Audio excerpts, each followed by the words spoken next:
श्री स्वामी समर्थ। आज मी तुम्हाला स्वामी महाराजांच्या काळात घडलेली छोटीशी सुंदराबाईंची कथा वाचून दाखवणार आहे। तुम्हाला ती नक्की आवडेल। सुंदराबाई फार कडक स्वभावाची असून सोलापूरला राहणारी होती। तिच्या पायास काही व्याधी झाल्या कारणाने ती अक्कलकोटला स्वामी महाराजांची सेवा करायला राहिली होती। पुढे काही दिवसांनी चोळाप्पा व तिची ओळख पटल्यानंतर तिने चोळाप्पाची सेवा पत्करली। स्वामींना भरवणे, अंघोळ घालणे, स्नान घालणे अशी ती कामे करायची। नंतर महाराज चोळाप्पाला म्हणाले, चोळ्या, हिला ठेवू नकोस बरे, ही तुझ्या डोक्यावर मिरे वाटील। पुढे महाराजांच्या म्हणण्याप्रमाणे सुंदराबाईचा पगडा चोळाप्पा एवढा झाला की तिला पैशाचा अति धनलोभ झाला। पैसे घेतल्याशिवाय ती यात्रेकरून दर्शन घेऊ देत नसे। तिचा महाराजांवर एवढा पगडा होता की बाईंनी महाराजांना उठा म्हटले की उठायचे, निजा म्हटले की निजायचे, आता जेवा म्हटले की जेवायचे, जेवू नका म्हटले की जेवायचे नाही। एक वेळ असा चमत्कार झाला की एका यात्रेकरूंनी महाराजांना 2 पेढे खायला दिले। इतक्यात बाईची नजर तिकडे पोचली। बाई त्या माणसाजवळ पैसे मागत होती, परंतु त्या सेवेकराने बाईंना पैसे दिले नाही, म्हणून तिला राग आला होता। तिने एकदम जाऊन महाराजांवरती ओरडली, म्हणाली, नाही पेढा खायचा, काय अधिकार हा? महाराजांवरती ओरडली। त्यापर्यंत तो सेवेकरी खूप घाबरला। पण काही का असेना त्या बाईची एवढी पुण्याई होती की तिची सत्ता महाराजांवर चालत होती। शेवटी महाराज मनातल्या मनात म्हणाले की तिचं पुण्य आहे तोपर्यंत देवादिकांचे पण काहीही चालत नाही। त्यावेळी महाराज म्हणाले, चोळ्या, हिला फार मस्ती आली आहे, हिला काढून टाक। बाईंचा पैसे मिळवण्याचा घाट होता। प्रत्येक यात्रेकरू जसे यायचे तसे महाराजांना गंध पाहिजे, बुडाखू पाहिजे, कापूर पाहिजे, महाराजांना साखर पाहिजे, नैवेद्य पाहिजे, कपडे पाहिजे असे सांगून ती यात्रेकरींकडून पैसे काढून घ्यायची। कधी कधी तर ती लुगडेही फाटके नेसायची आणि लुगड्याकरता पैसे मागायची। परंतु यात्रेकरू भाविक असल्याने त्या बाईकडे बघून आणि महाराजांची सेवा करते असे समजून यात्रेकरू त्या बाईला पैसे द्यायचे।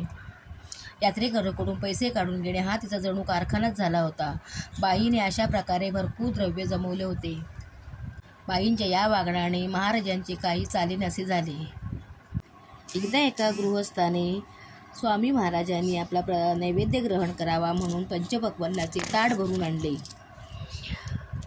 परंतु सुंदराबाईने त्यातला एकही घास महाराजांना भरवू दिला नाही। तो माणूस खूप हिरमुसला, परंतु त्याबद्दल बाईंना विचारले असता बाई म्हणाले की 2 रुपये देण्याचे कबूल केले। आता दुपारची जेवण झाली, दुपारी घालू, आता घालू असे म्हणून बाईने ते स्वामींना काय तो प्रसाद ग्रहण करायला दिला नाही। आणि त्या दिवशी दत्त जयंती असल्याकारणाने हजारो लोकांची दर्शनात रांग लागली होती। त्याच्यामुळे महाराजांना काहीच खाता आले नाही। रात्री 10 वाजल्यानंतर खूप सेवेकरांची गर्दी होती। नंतर ती गर्दी हळूहळू कमी झाल्यानंतर सुंदराबाईंनी बाळाप्पास सांगितले की ताट वाढलेले आहे, नवीन स्वयंपाक करू नका म्हटल्यावर बाळाप्पाजींनी ते सकाळी आणलेले गृहस्थाने आणलेले शिळे अन्न स्वामी महाराजांना भरवले आणि महाराजांनी ते मुकाट्याने खाल्ले। नंतर महाराज त्रिवार म्हणाले, आता काय नबाब? एवढ्या शब्दाने बाळाप्पांना मरणप्राय दुःख झाले व त्यांचे अंतःकरण सद्गदित होऊन स्वामींचे दोन्ही पाय पोटाशी धरून तो बाळाप्पा रडू लागला व त्याने आपली क्षमा मागितली व पुन्हा असे होणार नाही व तुमच्यावर शिळे अन्न खाण्याची वेळ येणार नाही असे कबूल केले। शेवटी सुंदराबाईंची एवढी सत्ता सुरू झाली की पैशाच्या लोभाने ती कोणाचाही नैवेद्य स्वामींना खायला घाली। स्वामींचंही तिच्या पुढे काहीही चालत नसे। एका भक्ताने स्वामींपुढे 25 रुपये ठेवले। स्वामींनी चोळाप्पास देण्यास सांगितले, परंतु बाई देईन अशी नाही झाली। शेवटी महाराजांनी तिला 2-4 जोडे मारले आणि अतिशय रागावले। तेव्हा त्या बाईने ते पैसे फेकून दिले। बाई नेहमी सेवेकरांना म्हणायची, फुकटचे खातात, फुकटचे खाऊन जाडजूड झालेत। हे ऐकून महाराज चिडले व काय म्हणाले, काय ग, ते तुझ्या बापाचे नोकर आहेत का? तू कोण त्यांच्यावर सत्ता गाजवणार? असे करता करता त्या काळी जे काही राजे होते त्यांना हिचे त्यांना तिच्या या सवयी समजल्या, कारण ती येणाऱ्या सेवेकरांकडून सगळे पैसे घ्यायची, ते आपल्याकडे ठेवीत असे.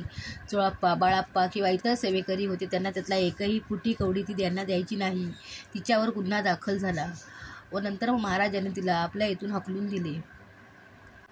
तुम्हाला जर स्वामी महाराजांच्या काळात घडलेल्या अशा कथा ऐकायला आवडत असतील तर कोकणी स्वामी सेवेकरी या चॅनलला नक्की भेट द्या आणि एखादी कथा आवडली असेल तर ती नक्की शेअर करा. श्री स्वामी समर्थ.